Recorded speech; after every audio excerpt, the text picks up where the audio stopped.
serious, sailors, seamen and overall people who spend a vast amount of time in the ocean. Have you ever witnessed something you would catalog as supernatural or unusual? What was it like? Oh sure, lots of auditory hallucinations. You're all alone in the middle of the ocean, and you hear your name being called all the time. Or you're down below, and hear someone running on the deck. I was a sailor in the Navy. While I was on lookout duty on the bridge at night, a dude walked and stood beside me, breathing hard. I was looking out at sea and I was blocking the stairs going down, so I turned around to whisper, "Sorry," and what do you know, there's no one. I was tired so I chalked this up to hallucination, but it felt real. Edit. We were in the South China Sea. Edit. Pretty neat to see other Army, Navy folks with similar, if not the same exact experience. The closest to supernatural, or at least something I can't explain, happened halfway between Cornwall and the Scillies. We were sailing in a fresh breeze, 5 to 6 feet swells maybe. That's perfectly fine sailing weather, but the boat will rock and there will be quite a bit of noise from the wind, the sails and waves. So we sail happy along when suddenly the sea is perfectly flat and everything is quiet, like somebody turned the sound off. I look around and the water is pitch dark. It only lasted for a minute and then everything was back to normal, but I got a really eerie feeling. I was in the US Navy and worked in communications.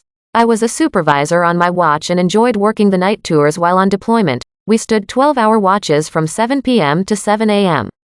Around 2 a.m. I hear some chatter over the 3 megacoulombs, which is like our internal speaker system used between a few different stations on the ship. It's the bridge asking combat if they see anything on surface or air radar, maybe 10 miles out to our west. Combat returns with a negative and I don't think anything of it. About 15 minutes goes by and the bridge asks again, and asks are they sure there's nothing there. Then they ask us if we have any message traffic about any ships in the area, aircraft or anomalous weather patterns. I ask one of the guys in watch to perform the request and now my interest is piqued. I walk out of the comm center and head up to the bridge. I was on a frigate so the walk was quick, and I get up there and ask what's going on. One of my buddies points me over to the port side and we walk over. There's about 5 or 6 circular-shaped lights about 10 to 15 miles out in the clouds, pretty large. They aren't moving or flying around but just looking stable.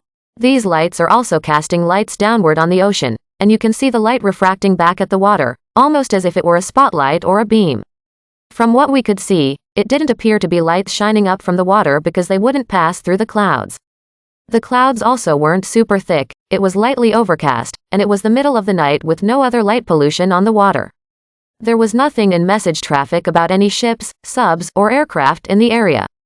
We were hundreds of miles from land and the last report of any unusual weather patterns was a waterspout a few hundred miles away.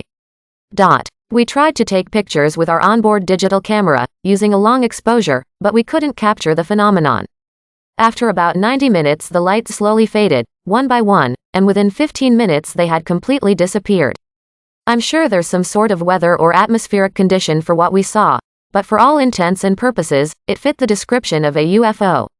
Unidentified flying object. My dad's done some trips into the Atlantic single-handed. He's reported many hallucinations. Mostly auditory, like hearing people call his name etc. But more scarily once he thought he saw a container ship about to run him down. You can't really sleep properly for the first few days because of all the coastal fishing boats. So it was probably just down to sleep deprivation. St. Elmo's fire in the Coral Sea. Extremely unsettling and beautiful. I read a story here once where someone had family who sailed around the world. One day in the North Atlantic, their sailboat was going over some gigantic swells. They didn't have brakes at the top, so it was safe, but the boat was rising and falling way beyond the neutral. At the bottom of a trough their uncle looked up to see the sun behind a wave and the silhouette of a whale inside, above him. One of the most magical nights I ever had was when I was serving in a NC Navy warship, and we were homeward bound after a long and unpredictable deployment. I was dealing with a bout of insomnia, and decided to go down aft for a breath of fresh air. It was a very dark, moonless night, and as my eyes adjusted to the darkness, I really began to appreciate the phosphorescence glowing in our wake, bright green against the dark water. Then I looked closer, to see a pod of dolphins playing in the phosphorescence, leaving their own bright glowing trails as they streaked through the water. Now, I knew what it was, and what caused it, but it was something that I imagine would have appeared quite mystical to sailors back in the past. It was stunning though. I sat and watched them for about an hour. Such a vivid memory. When I was forward lookout, I saw a ball-type object bouncing right to left at the horizon. Definitely was no satellite nor a planet, star. Not too sure what it was. Edit. It bounced like say a ball would. Was kind of a weird experience, and if I remember right it was somewhere near Australia. Edit 2. Since people keep asking, this was around 7 years ago. I was stationed on a ship where something tragic had occurred in the past and several people had died. I'm not one to believe in ghosts, but there were several people on my ship that believed it was haunted. Especially in the middle of the night. There were several people who claimed that they had a supernatural experience where something moved or got flung across the room as if by a ghost, or someone once swore they actually saw a ghost. Like I said, I'm not one to believe in ghosts, but I swear there were times in the midnight hours where I felt an unsettling otherworldly presence. I even had a nightmare on the ship about a ghost finding me in my rack that had decided they were going to follow me from then on, and it really freaked me out. Honestly, though, I hate to break anyone's bubble, but looking back I really don't think there was anything supernatural going on. I think we were all stressed out and overworked on deployment, standing watches at all hours with very little sleep at times, so I honestly think we were all imagining it. I work security on different ships. One time during night shift on a cruise ship, my colleague and I were in the security office watching the CCTV cameras and just talking beep to pass the time. At the exact same time we both saw a black figure, shadow pass in front of the camera in the children's play area.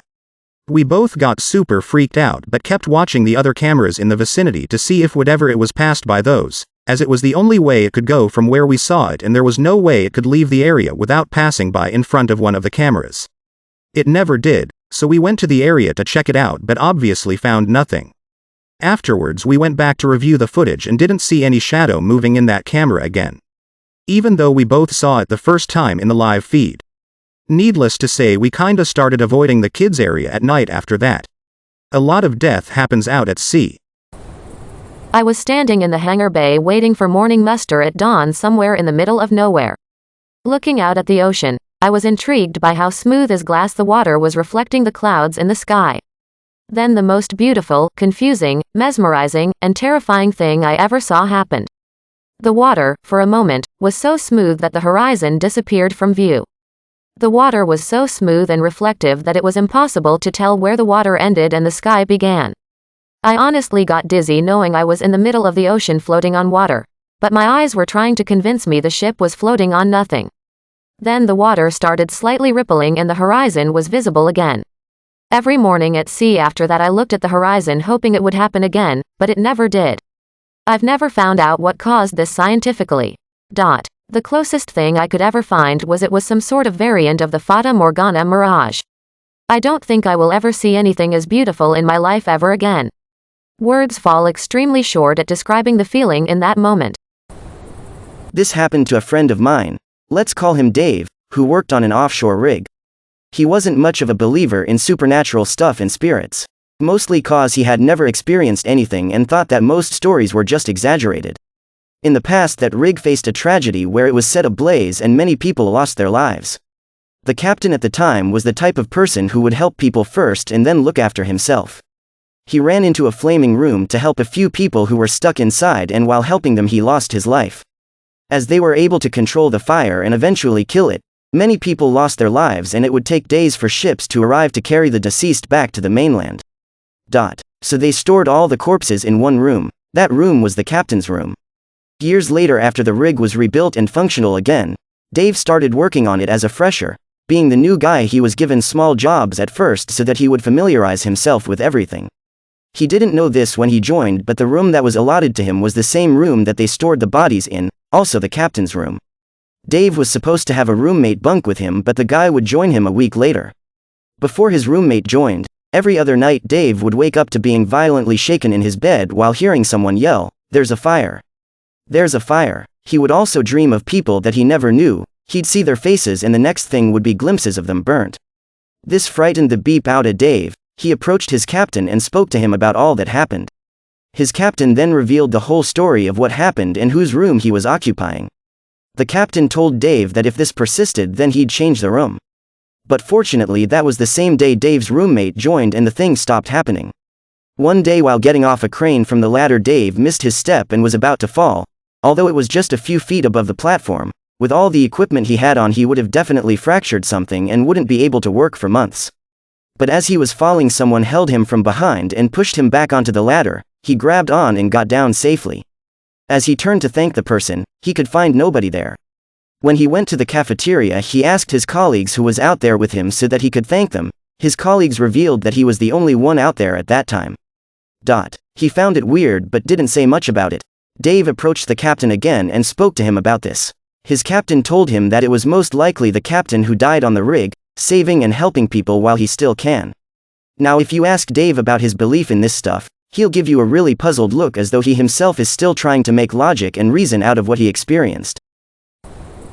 I only worked as a walk-on, walk-off cabin attendant, but the old sea dogs always had far-fetched stories to tell. The engineer teaching us about watertight doors told us a story that happened to him on another ship that the same company used to own but was decommissioned and scrapped in 2011. These watertight doors separate the different bulkheads, underwater compartments that stop the whole ship from sinking if there is a hole in the hull. Think about the metal doors that slid down in the engine room of the Titanic. These doors are always closed. To get from compartment to compartment there was a lever that you pulled and the door opened, you stepped through, then as soon as you let go of the lever, the door would close. For the safety of the ship it would close tight shut, even if there was a person blocking it. On this older ship there was an engineer who tripped and was crushed to death in one of these doors. Years later this engineer who told me the story tripped and fell on that same door and was about to be crushed to death in the same way. But just before killing him, it stopped and opened again, despite no one being around and nothing touching the lever. And before anyone says that there must have been some safety thing installed. No, as I said before, the one job of these doors is to close no matter what, or who is in the way.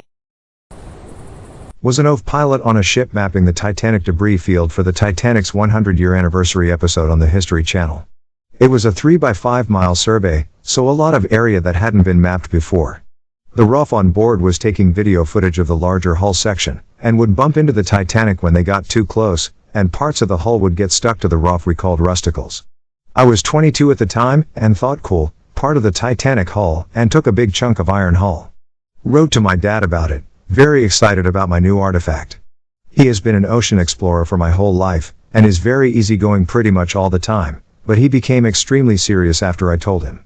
He said, let's not tempt fate here. Don't ever take anything from a gravesite. Ever. Throw it back in the ocean. Please. I guess he has friends that swore they had become cursed after taking artifacts from gravesites, like the strange curses of the archaeologists who opened some of the pyramids of Egypt. So as any 22-yo would do, I kept it in my bunk room. Sure enough, the next day I got this awful fever and felt terribly ill. Very off, and was bedridden on a work trip. No one else on the ship was sick, and of course naturally thought I'm cursed. I got the plague, so threw it back when we were back over the wreck site, and sure enough got better that day. I mentioned it to some of our more senior team and they all had stories of people getting cursed after taking and keeping things from a gravesite. And that things would mystery get better if they returned what they had taken. Weird juju there. Respect the dead. When diving I saw a cryoid star standing on all 5 points. Remind me of the aliens from War of the Worlds. Very unusual. May your day be filled with joy and happiness. And please remember to like, share, and subscribe for more quality content every day.